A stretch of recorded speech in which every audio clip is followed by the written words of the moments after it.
start with is a purpose statement that I kind of discovered probably about maybe 6, 7 years ago. I was invited to a Michael Hyatt event, a small event, and it's kind of one of those where they try to help you find what's that thing that you could do forever and not worry about what time it is or how much money you're making at it, or have you eaten lately, for me. And during that process, I really was able to discover that one of my greatest passions is helping successful but overworked real estate entrepreneurs understand the power of leverage and passive income. And when I look back over my life, I realized that was the journey I was on all along. And I think it takes us on a journey for a while to really figure out what is our purpose and what really lights our fire and ignites us. And for me, it's doing this. It's really helping realtors really understand the power of creating leverage and passive income in your life. And so I'm thankful, because I feel like I would have been like a lot of realtors in my area had life not happened to me in a way. And what I mean by that, I have people that I started selling real estate with 30 years ago that still get up every day and they sell real estate because they have to, not because they want to. And it was probably about 12 years into my real estate career that I really woke up and realized the, the, the people I was following in real estate to try to be like didn't have lives that I wanted to have. And so it made me kind of re-look at what I did every day and what I tried to create and what was important. And so let me go back and tell a little bit about the journey that caused me to be ready for that moment in time. And it began actually when I first started in real estate. When I was getting into real estate, I didn't know a single person who sold a house. I didn't know what realtors even did, because in my family, nobody owned their own home. You rented your whole life. And I didn't know that you could own a home. I didn't know that people owned home. And I sure didn't know that people sold people those houses. And so the way I came into real estate was in the late 80s and early 90s. I was about 23 years old. My husband was relatively new husband, was in the restaurant and nightclub business. And I was kind of just getting up every day, helping him, working, waitressing, bartending, whatever. He had a vending company. So we'd go count the quarters in the daytime, and at nighttime we would actually, then we'd go to the nightclub and work it. And then sometimes somebody wouldn't show up the next day for the restaurant, so we'd get up and work the restaurant. But there was a piece of me that wanted to know what could I be good at, and what was my journey, and what were my unique abilities and my gifts. And so he suggested that I go back to college, because no one in my family had ever gone to college either. So I didn't go to college out of high school. And he said, well, why don't you go back to college, and why don't you try to find out, what it is that is your unique ability that you can do, that you can figure out who you are and how to make a living. And up until that point, I'd really never made more than about minimum wage. Other than working in my husband's nightclubs and restaurants and waitressing and tips, I'd never made more than minimum wage. And so we're rocking along, and he's really doing pretty good. So I'm just going to school trying to figure out who I am. And then all of a sudden, something became wrong because all of a sudden, I like to say he liked to drink more. He liked to stay up later. Something was off. And so when I finally confronted him and just said, what's wrong? Something's wrong. And he said, we're $600,000 in debt. We had just sold a restaurant and nightclub, and we had to sell it for $600,000 less than we owed against it. And so he said, I need you to go to work and help me, climb out of this hole. And so the good news about being 23 is, I like to say, I didn't know what economy meant, and I didn't know whether it was a good one or a bad one. And I didn't know how much $600,000 was. And so that being naive actually kind of served me a little to the advantage, because I really wasn't aware of how bad we were off. And so I looked at him for whatever reason, and I said, well, I'm a hard worker. It's not like I haven't been working, but I've never made more than minimum wage other than waitressing or bartending. So I can go to Dallas and I can get a job doing that, but I don't think it's going to help. What do you think I should do? And for whatever reason, I like to say, in 38 years, I don't think I've ever ever bothered to say, what do you think I should do? But I did for some reason. And he said, you should probably sell real estate. A mentor of mine told me a long time ago, if you want to make a lot of money, real estate is the way to do it. And now I've since learned that man was actually, not only was he a Pee Wee football coach, he was actually a developer out of Dallas. I don't think he meant get a wife and get her to sell real estate to get wealthy. He meant develop something, buy apartments, buy houses, develop land. That's what he meant. But for whatever reason, maybe my husband didn't misunderstand. Maybe he just did that on purpose. But for whatever reason, we didn't know that. And so I got into real estate. And I only made $3,000 gross my first year. Jimmy said that's super gross because it cost him about 15 for me to make 3. And that math wasn't going in the right direction. But there was something about it that clicked with me. There was something that I knew deep inside that if I could ever figure out how to find buyers and find sellers with my hard work ethic, I could really make some good money. And so I stumbled upon a trainer, and the trainer invited us out to a seminar. And even though we didn't have the money, I committed to the seminar, and the seminar changed my life because I went out there to California and I saw that people were doing 50 transactions, 100 transactions, 150 transactions. And I just knew inside if those people could do it, then anybody could do it. If we just figure out what do they do every day? How do you do it? And so that began my journey of being a learning-based student of success or anything that I want in life. I just try to find the people that are good at it and just do my best to do what they tell me to do. And so started turning my real estate business around. But I'm going to tell you, the pain of being in that much debt, I always like to say it's never a marriage enriching time in your marriage. You don't come home from a hard day at work and say, hi dear, how was your day? You really fight all the time about money. The fear that goes along with that much debt and having to, sell your vehicles and get lesser vehicles. Although we didn't have super nice vehicles in the first place, they were still better than the Ford Pinto with dents on the side that we had to get. And my husband's truck that rode sideways because it was out of line or something. Those moments at the time seemed horrible. And because you don't know where bottom is, and some of you may have experienced something similar.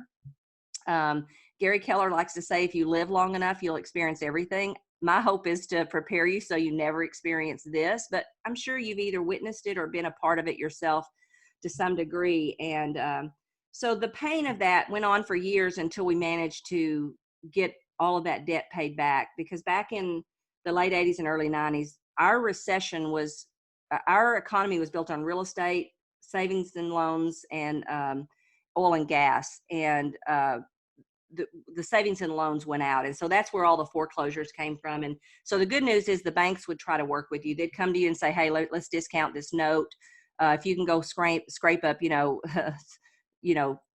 they'd discount it for 60 cents on a dollar or 70 cents on a dollar just to try to get you to get it off their books. And so we were thankful that we had enough time and we started earning enough money that we were able to eventually get all that paid back and not have to file bankruptcy. But it did ruin our credit, and it did, really mess us up in the fact that we were kind of stuck financially. So I think the pain of that really was, you always say, when bad things happen to you, they feel horrible at the time. But the truth is there's usually a blessing and a lesson in there somewhere. And if you can take that and turn them into lessons, actually they can catapult you into even more success. If you just don't let yourself get paralyzed and so afraid that you don't ever take any more risk. And so a couple of things we learned during that process: we didn't own any real estate at the time. And so there was no real estate to lose except our one house that was owner financed. Our cars were so cheap that I don't even think we had notes on those, maybe small notes on them. But, we didn't have real estate to lose like everyone around us. Everybody around us that had money in our town was losing everything because they were so in debt over real estate. But what it made us realize is someday when we were going to be able to buy real estate, that we didn't want to be over leveraged in that real estate, so that gradually and then suddenly happens again in our life, we're not now in so much trouble because we own so much real estate. And I think your rules are different where you are. I think you guys have to put a lot more down, which I know may sound horrible to you compared to what we have to do, but truly it's a blessing because, back then you could almost get 100% financing, and that's really speculating, not investing. And so we set our first goal before we actually even climbed out of that $600,000 in debt. We set our first goal to create what we like to call a freedom number. And that freedom number is a number where you decide how much money would you need coming in passively that you take care of all the lifestyle that you want. And if you don't like the one you have, what's the one you would want to have? And you also are able to take care of what we like to call life's unexpecteds. And life's unexpecteds might be a parent who needs assistance. It might be a sister or a sister-in-law or brother who just have worked their whole life, but they just absolutely don't have enough money to live as long as they're going to live. And create what that freedom number is. And when you come up with that number, that really begins your journey of wealth building. That becomes the target that you go for from this day forward. And that way, someday you're working because you want to, not because you have to. And you're also prepared for some things in life, like life's unexpecteds, or things that are going to happen that you would really love to step into that gap for someone and help them because you love them and you care for them. But if you're in not good financial shape, you can't do that. You can't help them out. So our first number was 250,000, and we said, okay, look, if we can just come up with 250,000 coming in passively, then that'll be a great number, and that should be plenty for everything we should ever want to do. This is pre a son-in-law getting sick with cancer. This is pre parents that need our help and all that stuff. So we thought 250 would be plenty of money. So we set our first goal, and we decided that we weren't with Keller Williams. So real estate, when you look at wealth building, there's only 3 ways to do it: stock market, real estate investing, or businesses. And we had just come out of some businesses, and we had a bad taste in our mouth about businesses because we didn't know everything we have been taught through Keller Williams now about, businesses having a reserve account and having the right people and all that stuff. We really, truly, if we'd had pre Keller Williams training, we probably could have survived the economic crash, but we didn't. So we had a bad taste about businesses. So we said, well, let's don't do any more businesses. Let's just sell real estate. But you know what? We should be able to buy some investment properties. I mean, it's what we do every day. We help other people do it. How hard can it be, right? So we set our first goal, and we figured out we needed to buy 20 real estate properties, 20 houses, because we decided on houses, and we needed them to be free and clear. Jimmy was almost 40 when we started this. I was in my early 30s. And so we said, we'll use your age as our deadline, and we want them paid off by the time you're 60 years old. So we created a plan of how many properties we'd have to buy, how much cash flow they'd need to give us in 20 years when they were paid off. And that's how we came up with 20 properties, and we gave ourselves 5 years to buy those properties. So we set out to do it. And I'm one of those people, Jimmy says, if you set a goal, Linda, it's kind of scary. Get out of the way, because before you know it, you're going to have whatever it is that you said you wanted. I truly believe that's just the way it is. If you believe something and you're willing to do the hard work to get it, I just don't know why there isn't any reason you won't get something that's within your reach. And so I immediately went out and found the first property, brought it home and said, I'm so excited.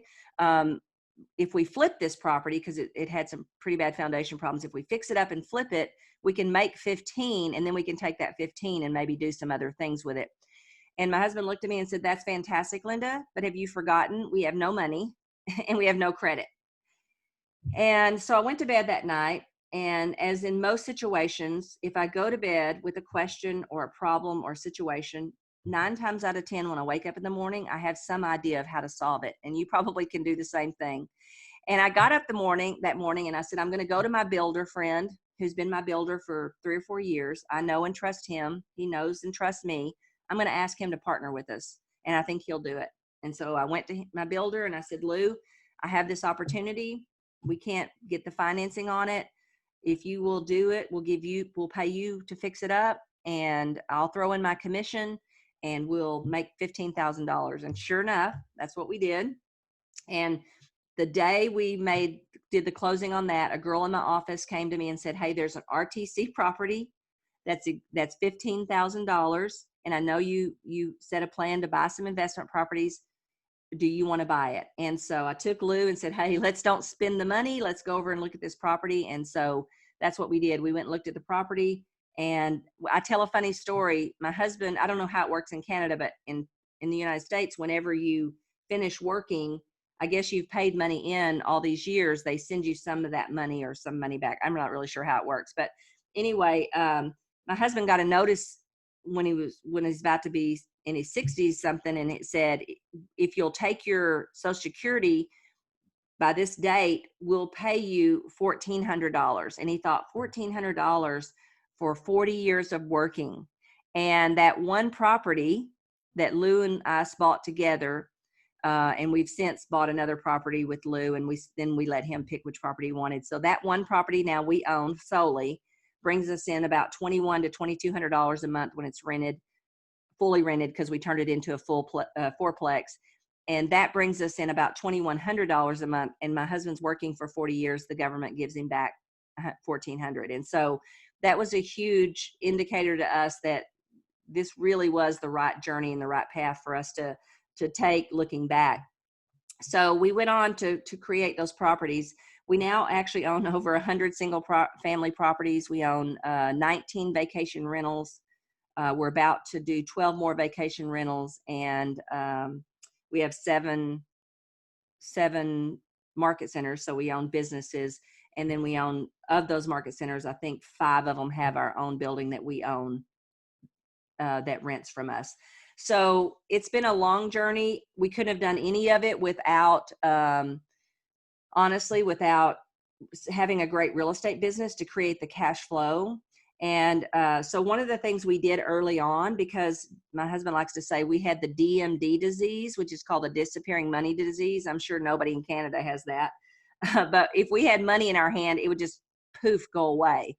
And so we needed some kind of automatic system. I kept reading in these books about an automatic plan, an automatic system. So we set it up with our title company that every commission check we got, because in Texas you get paid at the closing table, we had them take out 15% of that commission and put it over into an AG Edwards financial account so that we couldn't touch it.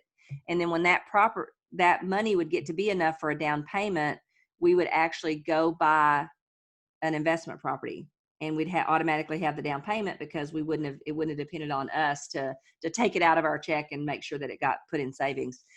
And so that, there's always a way to do it. I mean, I know when people think about investing, there's lots of limiting beliefs that come up. We had the same limiting beliefs, and it's hard to work on something that's going to pay off 15 or 20 years from now. But 15 or 20 years is going to happen whether we like it or not, and faster than we think it is. And so to be able to every week check off on how am I doing on building that wealth, how am I coming on my freedom number.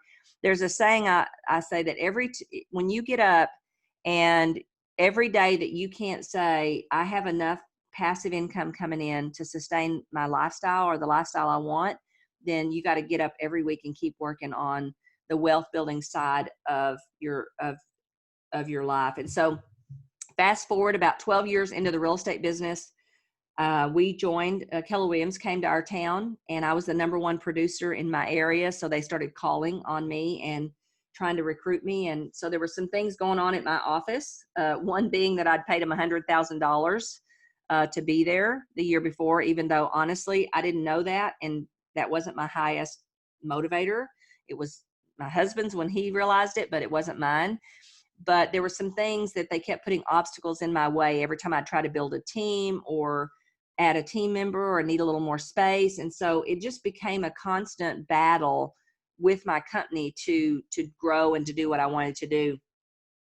So I started listening to Keller Williams, and to be honest with you, the profit share was, I don't know why, but for whatever reason, it didn't register with me. I thought it was a little hoaxy. I wasn't interested in it. And so for the first 4 years that I was with Keller Williams, I wasn't remotely interested in Keller Williams profit share. However, I was interested in what Gary had been working on, which was the 7th level. I was doing about 200 transactions a year. And to be honest with you, I actually was asking myself these kind of questions. Is this all there is? Is there anything else? I mean, I'm a little bored. I'm one of those, I really like to build something, but when it kind of feels like it becomes monotonous and day to day, I'm not as excited and passionate. And so I was losing my passion slowly. There were pieces of it that still fired me up, but there were lots of pieces that honestly just didn't. And so I was troubled by this because I was making so much money in real estate that I didn't know what else I would do. And I'd never done this well at anything before. And so at that time, if you got to Keller Williams early enough, you could get some, and you were a top producer, you got actual one-on-one coaching with Gary, which was pretty phenomenal. And so he started coaching me, and I started explaining to him, I don't know what's wrong with me, but I mean, I could get up tomorrow and not come do this. I just don't feel challenged. I don't feel the passion. I mean, it's a little scary. And so he said, well, let me tell you about a concept I've been working on. He said, I believe that we could find someone out there that could step into your business and you could pay them and then give them a bonus on anything they grow it to, not what you've gotten it to, but what they grow it to. And as scary as that was, to be honest, I was horrified to do that. I wanted to have something else so much more that I was willing to go through that fear and that pain of turning my real estate business over to someone else. So at the time, he described exactly the person I would be looking for. And all of a sudden, my brother-in-law came to mind. He had been in the corporate world. We'd been coaching him on the side to do real estate because he was sick of the corporate downsizing and upsizing and all the stuff that goes along with that and the travel. And he lived about an hour and a half away from us. So we'd actually been coaching him on the weekend, and he'd already gotten like 10 listings part-time just from his son's baseball teams, and they were in select baseball and stuff like that. So we knew he had a little bit of something, but I didn't think he had what it took to take over my whole 200 plus transaction a year business. But Gary said, bring him to Austin. Let's put him through at the time it was called Recruit Select. We'd call it Career Visioning now. Let's put him through that and let the process tell us. Well, I didn't even know what the process was because we hadn't learned it that well yet. So we went to Austin. Gary put him through the whole process. I sat very quietly and watched. And then he asked Brad to leave the room. And he said, what do you think? And I looked at him and said, well, I've been married to my husband at the time 15 years. And this has been his brother for those whole 15 years. And I never really knew him. You just filleted him open in front of me. And I know more about this guy today than I've ever known in those 15 years. And I'm embarrassed to say that because he's family. And I said, number two, how could I not hire this guy? He wins at everything he ever tries. And then I said, number three, why would he want to do it with me? I'm an entrepreneur. I don't know the difference between entrepreneurs and entrepreneurs. And I said, why wouldn't he just go do this on his own? Because that's what I would do, right? And he said, let me show you why. And he went to the flip chart and he circled every time Brad said the word we, be a part of a team, take something to the next level. And that's when he explained to me that there's entrepreneurs and there's entrepreneurs.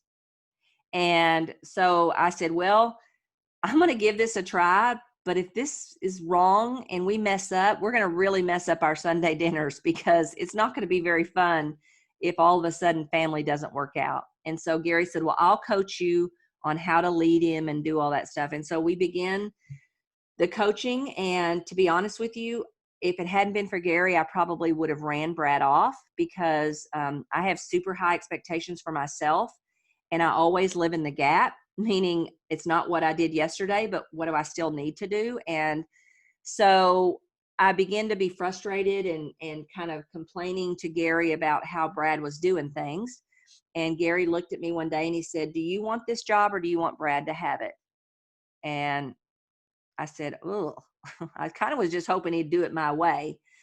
And he said, well, that wasn't my question. Either you get the job or he gets the job. You both can't have it. I said, well, I guess, honestly, I want him to have the job. He said, well, then what's your standard for him to run this business? I said, I have no idea. And I have no idea how to set one. He said, well, how many listings were you taking? Because I already had buyer agents and closing coordinators and listing coordinator. I already had that team built. We were literally at level 5 when we met Gary Keller. We just didn't know that's what it was.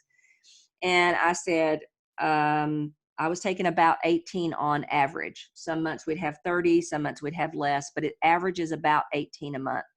He said, so can you and I agree that if Brad McKissick goes out and he gets 18 listings a month on average, you won't micromanage how he does it? And I said, well, I guess if he did that, I wouldn't be able to. I mean, why would I? And that was probably one of the greatest gifts that I've ever learned about leading people or running a business is they're never going to do it your way, and that's okay. But if you're measuring the results of your business and you're getting the results and you've already done all the stuff through the career visioning process to know who it is you're in business with, just know that they're never going to do it your way and just measure the results. And so that was a great lesson for me. And so being able to, it took me about 8 months of Brad following me around and me kind of trying to follow around and be quiet and let him do the listing presentations before I completely stepped away. But once I stepped away, I only had to talk to 2 sellers in the 20 plus years that he has run the team. And that was when the market crashed and they had never lived through a downturn. And so they didn't know how to talk to sellers when the market shifts.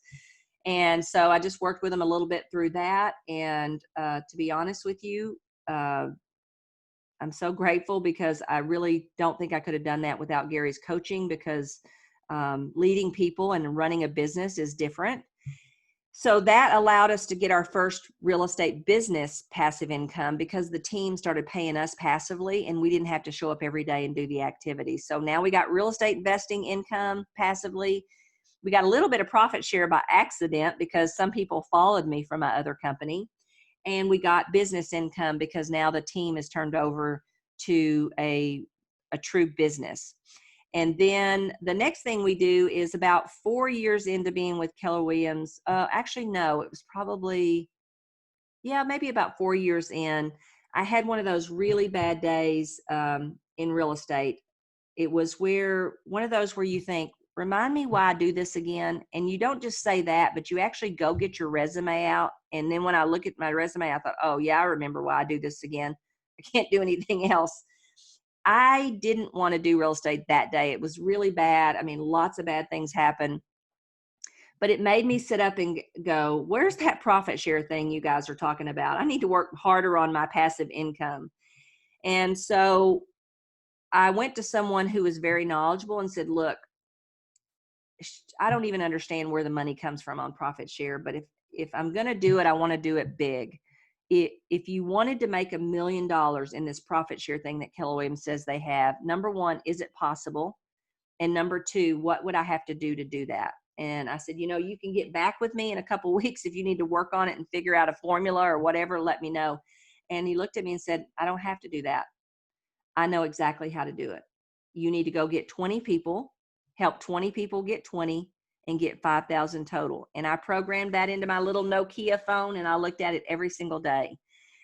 And then probably about another 6 or 8 months, I'm in a mastermind with Gary Keller, and we go around the room. There's only about 20 something of us, because back then he worked with his top agents then also, but it was only about 20 of us.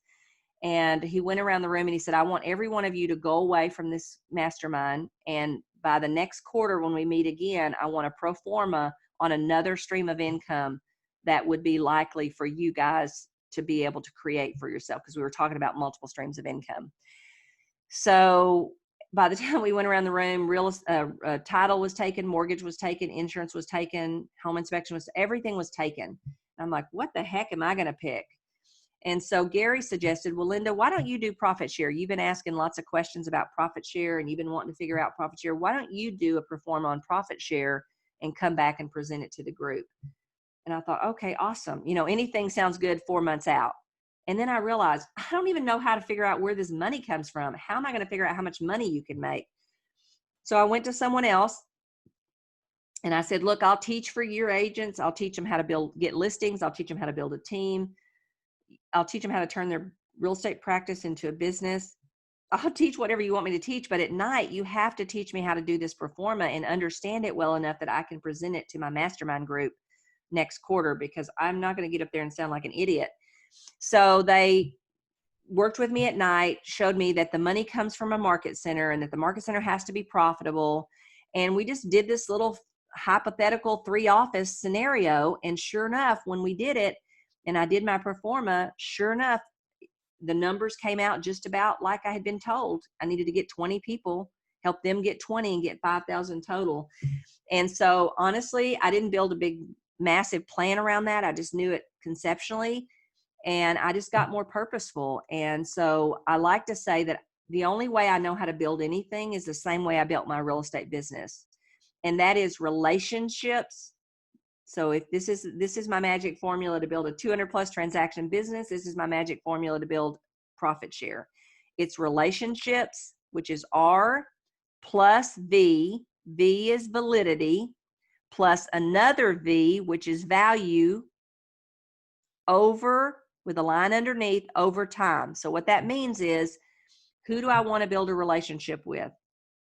Who do I love helping, whether it's in the real estate business or whether it's realtors that I'm going to help bring into Keller Williams? Who would I love getting up every day and helping them?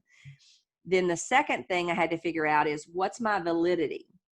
Because if you're not valid, buyers won't buy from you, sellers won't sell with you, and realtors won't build a relationship with you. So I needed to look up and figure out, what's my validity? That's the first V. Then the second V is, what is their value gap? Because all they're interested in is filling whatever their value gap is. And I like to say, we're not good enough to make a seller sell, a buyer buy, or an agent join. But we can help them self-discover that whatever those value gaps are can be filled here at Keller Williams, or I can help them fill them in the case of a buyer or a seller. And so then the rest of it is, I just got to give this thing time and do enough of this that over time it will grow. And so really, I only knew that formula from building my real estate business. So I just used the same formula for building my profit share. So how does that relate to you? How would you be able to use that and build your profit share? Well, in the beginning, I know who I love to help. If you give me new agents, I'm going to glaze over and want to die. It's like so painful to think about what they don't know yet that I don't enjoy that. It drains my energy. You give me a top producer who needs leverage and hasn't created very much passive income yet, or a mega agent or an untouchable that nobody thinks will join, I could do it all day long. I love it. I can figure out how to help them. I can ask great questions, because remember, I told you, you can't get someone to do what you need them to do. They got to self-discover. And the three best ways to get anyone to self-discover anything is great questions, great stories, or experientially. If I can get them to experience something, that's the best. But if not, I got to learn great stories to share with them that's relatable, and I got to ask great questions so that they can internalize and come up with the answers themselves. So I would say for you, pick 5 people above your production until you figure out who you love helping. And you may already know, you may already do something in your market center and go, I love helping the newbies, or I love helping, 2 to 5 million, or I love 5 million and above. You may already know this, but if you don't, pick a few people above your production, that no more than 5. I only have 12 ever on my board that I'm working on. So only pick 5. And maybe even 1 just to learn and practice this and get better. But pick a few above your production, some at your production, and some below your production. So the first question usually people ask me is, why would I pick people above my production? How am I going to be valid to them? Well, the thing about validity is this: everybody's valid and nobody thinks they are. And there's lots of different things you can use for validity. You can use Keller Williams trainings. You can use people inside of Keller Williams. You can use Keller Williams leadership, and you can use Keller Williams classes and all the books written through Keller Williams. Those all can create a validity for you. So you don't have to just be the only one valid, but also your life experiences and the training you've been to in Keller Williams, those all become things that you can be valid to someone else with. And so everybody has validity, but nobody thinks they do. And then the third one is the value gap. How do I get to know those 5 people that I have decided to put on my whiteboard, because you got to keep them in front of you? How do I get in a conversation with them to figure out what their value gaps are? So I always say there's 2 favorite ways for me to start a conversation with one of them.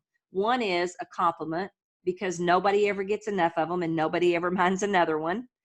And the other one is to ask their input or what their thoughts are around something. Because again, we're a society where nobody seems to care what you think, but people like to know that what they think or what they know matters. So I will start a conversation. So for example, I might say, "Hi, Jamie, this is Linda this is Linda. You and I just closed 123 Main Street. And I just wanted to call and say, thank you. You were amazing. You always got back to us so quickly. And I'm going to tell you that that is really rare in the industry today with technology. And I just wanted to call out and personally appreciate you and tell you thank you for that. And I hope that you and I can do more deals together." And that will start a conversation with Jamie. And then I'm going to move that conversation as quick as I can to about Jamie and her business. And I might use a compliment and their something they think at the same in the same conversation. So I might say, "Hey, Jamie, while I have you on the phone, I'm just kind of going through and getting ready for next year and thinking about what one of my biggest challenges has been this year, which for me has been, hiring that listing specialist I really need. I'm just curious, what are a couple of things that have been if you notice, has been your biggest challenges this year?" And I'm just going to get her in a conversation about her and her business. And I want 80 to 90% of the conversation to be her to speak, and only 10, no more than 20 for me to speak. But I have to speak because I have to make it a conversation, which means with. A versation would just be one of us talking, and that's not good either.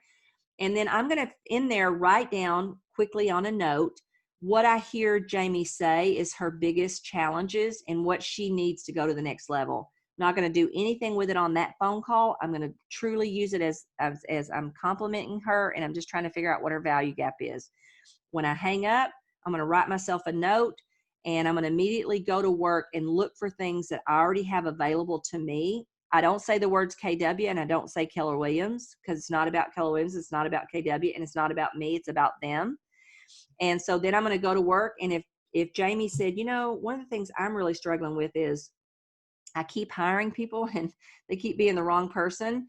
And so I might say, you know what, I'm going to share some good questions from the career visioning process. I'm not going to give Jamie the whole career visioning process. I'm just going to give her little pieces of it. I'm going to drop little things into her gap and build beholdenness and reciprocity till when I finally do ask her to take a big step, which is go to our career visioning class or go to some other class that we have, or come shadow me while I do career visioning. I'm going to have created so much reciprocity and beholdenness that Jamie's going to want to say yes, because people can't stand for you to outgive them. And so now, by the way, I have to be prepared that Jamie may never join me. And the best I ever get is that Jamie loves me and she tells the rest of the world how great I am because I help her all the time. And I do have that scenario right now with a top agent in one of my areas. And the way I look at it is that is goodwill, and something always comes of goodwill. She may accidentally say that or say that in front of someone that is thinking about joining my company. And so I'm going to benefit. And even if I don't ever get anything but those kind words from her, that's enough. I have to not be attached, because I don't get to decide when they come or if they come. I just got to believe in my process enough that if I do it enough people will eventually self-discover that Keller Williams is where they can fill their value gaps and take their lives and their businesses to the next level. And then I really just have, Zig Ziglar says the way you get what you want in life is just help enough other people get what they want. That's really what the value gap part is you just wake up and you try to help them fill that gap. And so let's say I would drop off with Jamie the 26 questions to ask people on the interview process.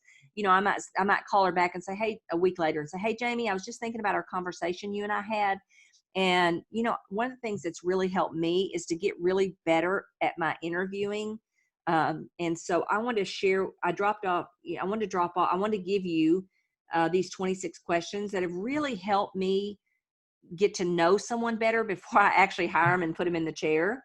And if you wouldn't be offended, I'd be happy to meet you at Starbucks and share with you kind of some of the answers you're looking for that talented people will give you. Would that be okay? Could you do that maybe Monday or Friday? And if they say no, I say no problem. How about if I just send these questions over, and then maybe at a later time you and I can kind of go through them. So I just would send them the questions anyway. and I'm not worried about anything, and I don't say Keller Williams, and I don't try to sell Keller Williams, and I don't anything. And then I always like to, I'm going to do this, answer this one thing, and then I'm going to turn it over to questions. But I always like to say the one thing that might keep people from doing it is if they wake up and they're afraid that the one thing someone might say, either because of the way you've done it in the past or the way someone else has done it, what if they say, you know what, you're just trying to recruit me? So you got to have a response for that, and you got to be ready, because someone maybe have mishandled them or inappropriately tried to get someone to join Keller Williams in the past. So what I always say is, look, here's the thing, Jamie, you're a great agent, and you're the exact kind of agent that I hope that I hope to be in business with. But here's what I know for sure. If you ever feel like what you need to take your life and your family's life to the next level is here at Keller Williams, girl, I won't even have to recruit you. You'll be knocking my door down. And then I just go right back to talking about Jamie and her value gaps and her. I don't go anywhere else with that. And I just let that go. It's kind of like having a script and dialogue ready when a seller says, why should I choose you, right? You don't want to start groveling and tap dancing. You want to go back with something that kind of disarms that and says, well, actually, one of three things could happen today. You might not choose me. And so we kind of take the air out of those things. And here's the truth. I can't recruit her because I'm not good enough to do that. I can't make someone join. I can only help her self-discover that what she wants and needs out of life will be solved for her more likely here at Keller Williams than anywhere else. And so it's a kind of about 15 till a little bit more. I'm gonna open it up for questions, because then it helps me fill in the gaps that I forgot to tell you or whatever. So here's what I want you to ask to yourself. Number one, I would do all of this, and I know we're not supposed to say but anyway, what would you fill that blank in with? Because that's going to be my question. That's going to be your limiting belief or your fear or your obstacle that's going to keep you from going out tomorrow and picking one person and trying this, or deciding you're going to buy a single family investment property, or you want to turn your team over to a business someday. So I would do this, all of this, or any of this, and then help you with what that might be.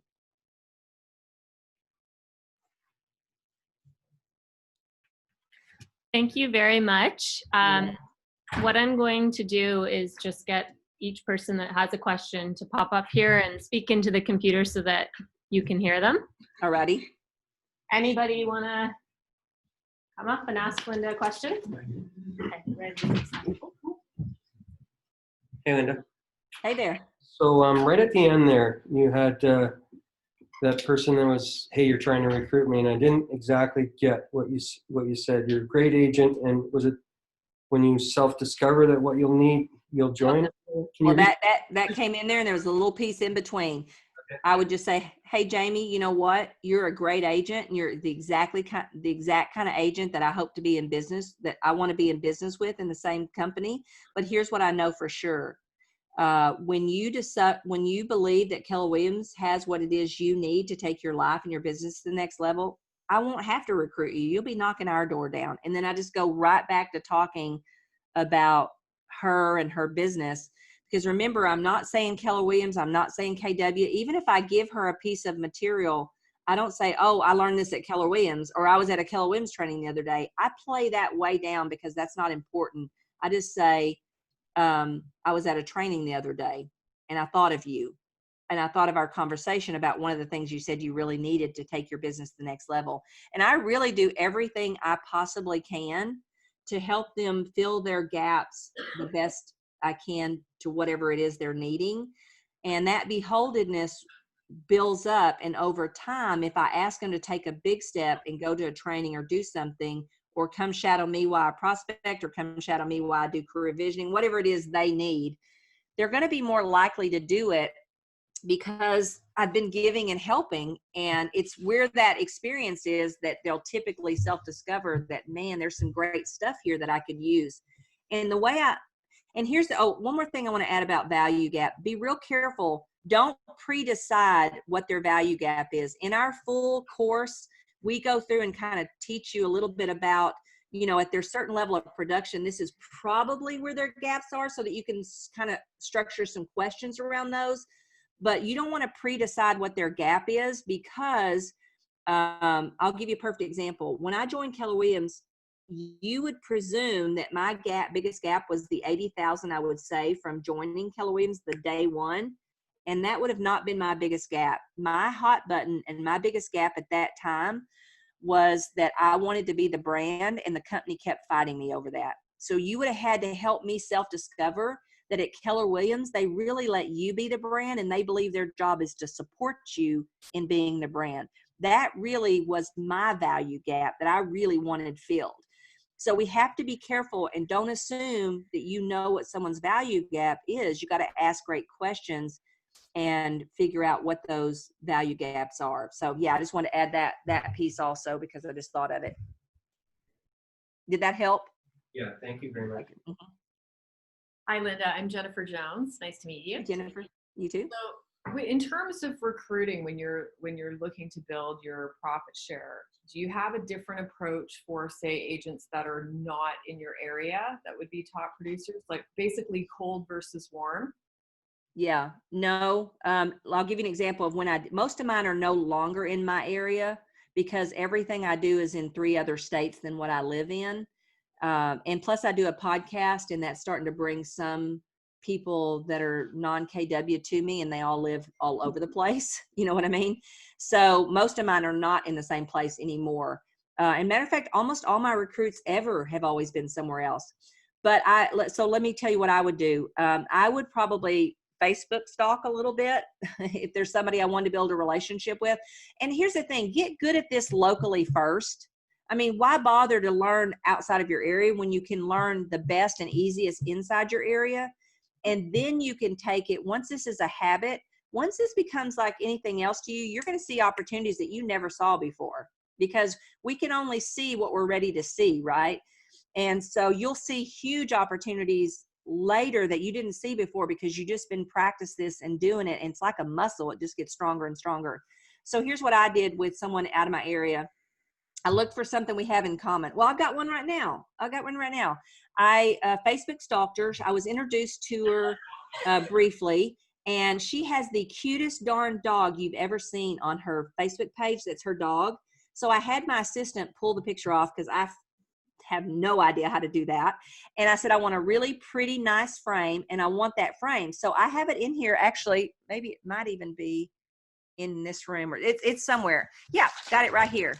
And I'm taking it with me when I go there next week, but I'm going to reach out to her beforehand and I'm going to say, hey, I got a gift for you, but I need about 15 minutes of a coffee to give it to you. And here's what I'm going to give her. Is it upside down? It's the cutest puppy you've ever seen in your life. It's a little dog. You can't see it because it's black, but it's the cutest thing. And, you know, I just look for those opportunities. And then another girl, I looked on there and saw that she bought investment properties. And I just said, I love to talk to other people who buy investment properties. So I reached out to her. That girl, I wound up getting to get on a plane with her husband who did not know us and come and spend the night at our house and spend a day in our strategy room. People, we are the most connected and yet disconnected society ever. And it's just going to get worse. People are going to be hungry for connection and touch more than ever.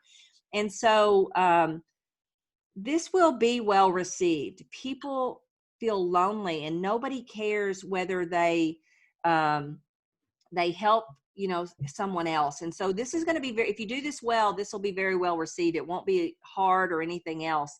And it's like anything, the more you do it. See, I saw that opportunity with her instantly because I'm looking for those kind of things, and you will too. You'll find things, but I would use Facebook and figure out something in common, or maybe if you can have someone that could introduce you that is, I don't know how you're going to meet them because I don't know who they are that's somewhere else, but try it home first. It's going to be easier.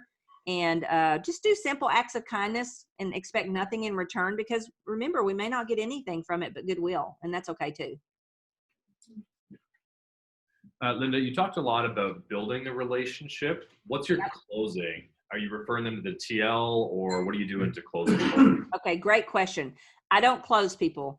If it's a new person, let me tell you guys, you don't have to do any of this. They're in such pain. I hook them up with a team leader right away. Now, if they are a new agent, if I were you, I would maybe meet them or give them a little bit of something that you wish you had when you first started, and so that you stay connected, or maybe walk them into the team leader's role in the team leader's office, because, or meet them when they come to meet the team leader, because they won't remember you. And so I might just do that real quick just to get them to put a face with a name and something like that. But new people, you don't have to do any of this. It's only if they're existing agents, and I don't close them. So I wait till they talk about Keller Williams twice. So the first time they'll usually say something like, well, you know, Linda, if I were going to leave my company, Keller Williams is where I'd go. And I just say, oh, that's awesome. And I go right back to talking about them, because that's only one, right? The next thing they'll typically say is, well, what does it cost me if I came over to Keller Williams, or what does that look like? And then I will turn them over to the team leader and say, look, you know what? There's somebody way better at all this stuff than I am on explaining the details of that. Let me hook you up with them if you're interested. And then if they're not, then I don't. If they are, then I just hook them up. So I don't really close them.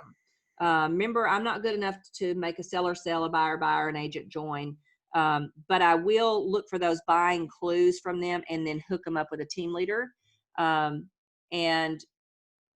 it kind of works that way. So I don't necessarily say, hey, when are you going to join us, or any of that. I don't do any of that stuff, because I'm building the relationship deep. And I know that all the other things at Keller Williams will help them self-discover. And that's the best time to do it. And you're helping the team leader, because there's so many times when we just hand a team leader a name, that relationship's not deep enough.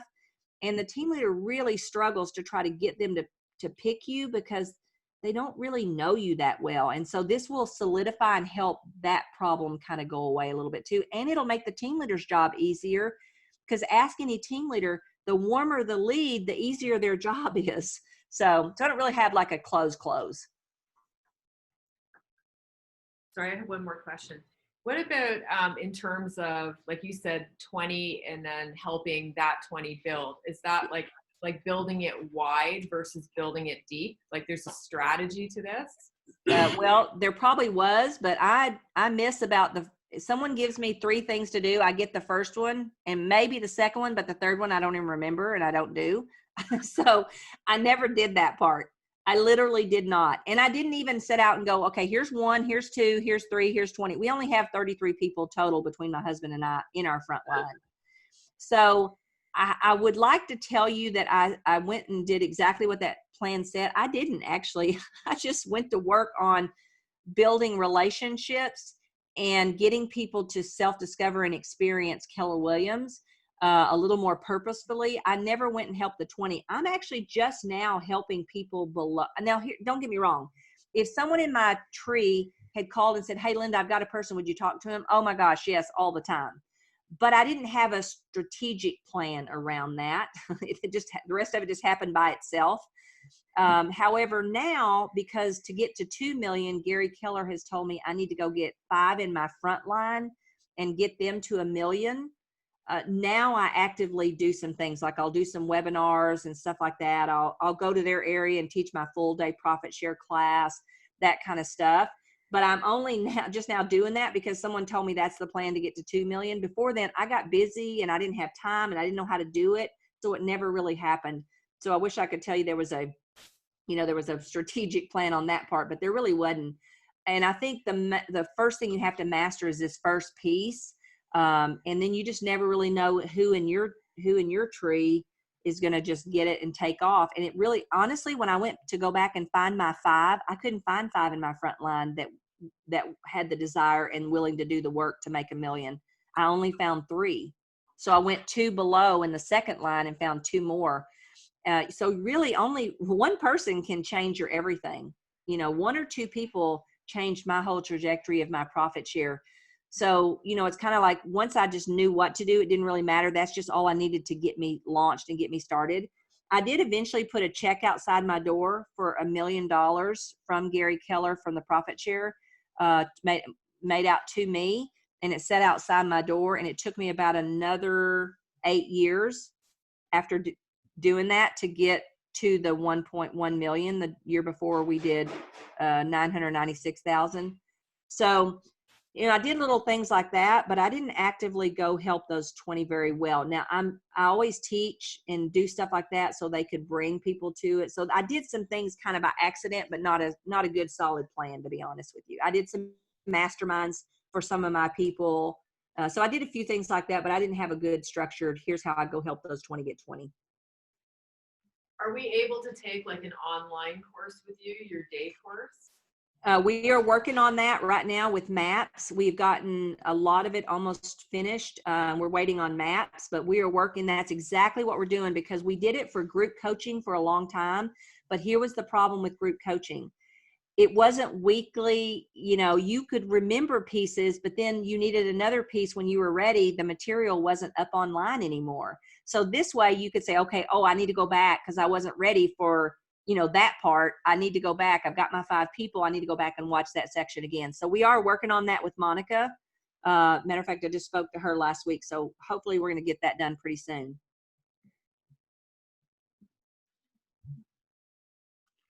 Hi, Linda. Thank you so much for presenting today. This has been amazing. I have a question. As you're building out these relationships with these individual agents, and you've got clearly a very systemized approach to it, what sort of contact schedule are you on with some of these new, we'll call them prospects? How systemized is it? Is it always voice to voice? What does that look like in the day-to-day? How often you're reaching out to them? And when do you, quote unquote, give up on somebody, if ever? When do I what?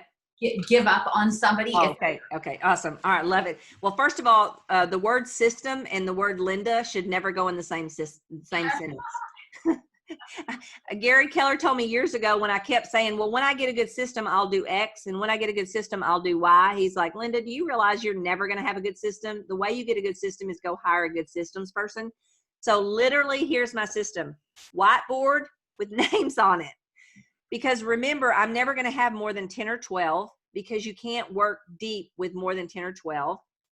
I never give up in the fact that if I see an opportunity, I'll take it. Like, for example, the one girl that the longest recruit took 12 years.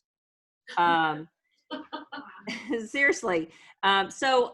And you know, here's the thing. I did email Gary one time and say, man, I mean, doesn't it just kill you when you know this company would be perfect for somebody and they don't join? I mean, it was driving me crazy. I couldn't stand it. And he said to me, he said, no, Linda, because whether they join this year or 10 years from now, I'm still going to be doing this. And I thought, you know what? Me too. What the heck? All right, let's go. So I don't really, you know, I work harder sometimes on some people if they're in the proximity, and mine's a little more difficult because they are far away. And I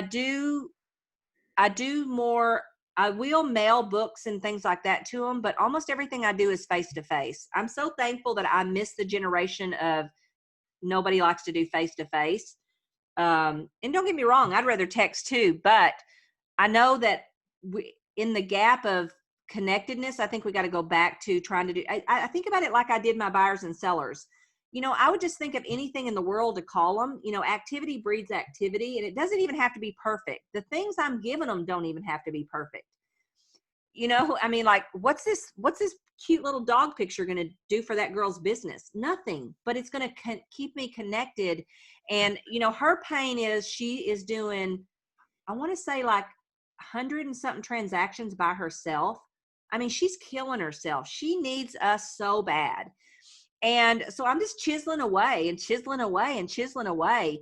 And when the pain is great enough of whatever, she will. And by the way, she may not even join under me. She has a sister-in-law in Atlanta, but she's in my territory, so I could care less.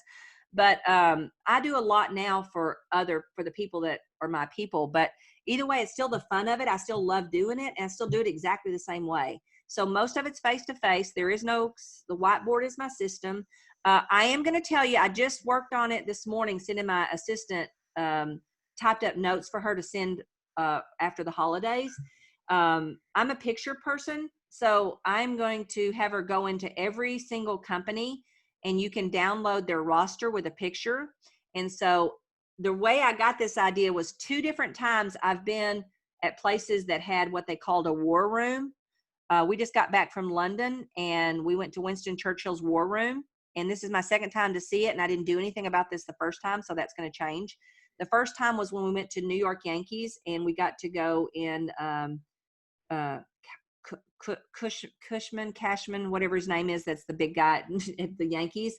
We got to go in his room, and he had interns outside of his room running stats on ball players. And inside the room, they had on the board who they were trying to recruit. And I thought, oh my gosh, that would be so fun to do with recruits. So I ordered a whiteboard that's got magnetic on it for my house, because I work now mostly from my house. I hate going into an office. But anyway, I'm going to put these pictures on there, and it's going to remind me to do more. I find that if I'm completely away from my whiteboard or I don't see a picture, I will forget to do something, and I'll have 2 or 3 that I'm working real hard, and then 4 or 5 that I'm not working that hard. So that's why you really don't want to do a lot of people, because it's real hard to go deep with a lot of people. But so my system is going to be, after my assistant gets back to the office from the holidays, is we're going to start with one town that I own 2 offices in, that I want to work actively in Ohio. And so I'll get pictures of those people, and I'll start looking for Facebook or some way that I can start a relationship with them. And I will try to get them on our podcast. We do a podcast called Everything Life and Real Estate. And that's been a great vehicle for me to be a voice. And the way I thought of this is, we wrote the book Hold, How to Find and Buy and Rent Houses to Build Wealth. And one of our team leaders set up a recruiting appointment, and he said, you know, it's real funny. This guy has told me no and told me no, and he's ghosted me and ghosted me. And all of a sudden, when I asked him, would he come meet you 2, he said yes, like really quickly. And so when the guy came into the meeting, what we discovered is he'd read our Hold book. And so that made our validity go through the roof. So it dawned on me, what can I do to create validity? And so we decided to put a podcast together, and we just talk about everything life and real estate, honestly. And I do it with another girl. And so my goal is to all my team leaders to get this in the hands of the people that I want to try to put on my list to help them recruit. And that way, when I do reach out, I have more validity. Because here's the thing, guys, the more validity you have with the people you put on your board, the easier this is going to be. It's not impossible if you don't have any validity starting out, but it's harder. So think about people that like you, because remember, the more they like you and trust you, the more they're going to open up to you. And then it's that beholdenness that's going to build as you give them things to help them. And, you know, it's going to cause you to go to training differently, never alone, always taking someone with you, because you've been, you know, deepening these relationships. And then also looking for pieces out of that you can now drop into someone else's gap. And what you'll eventually find is you need to start a file folder that has different categories like leverage, lead generation, time management, you know, all the areas that you'll eventually hear over and over from people. And as you go to a class, listen differently. Listen for, who do I have that could use a piece of this? And then when I go home, I just say, you know, well, here's a perfect example. The girl I'm sending the dog picture to, the last thing I did to her was I sent her a snapshot of something in the business planning that talked about why people don't hire people, because they're afraid to give up control and all the different points that's in there. I sent her that, and she said, I'd sent her a text the week before and she didn't answer me. I sent her that text and she answered instantly. So I start paying attention to what things get her hot button. And so sometimes I'll send a text, and then sometimes, you know, I'll try to meet in person, and you try for the big step. And if they say no, you just go back to the little steps again until you ask again for a big step. And if they say no, you go back to the little steps again, and you just repeat it over and over again. I hope that helped. Any other questions? Good. Okay. Thank you so much for doing this. You're so welcome. My pleasure. Happy Thanksgiving, even though it's not your Thanksgiving. All right. Have a great, enjoy the rest of your meeting. Bye. Love you, Jamie. Thank you. Thank you. Bye-bye.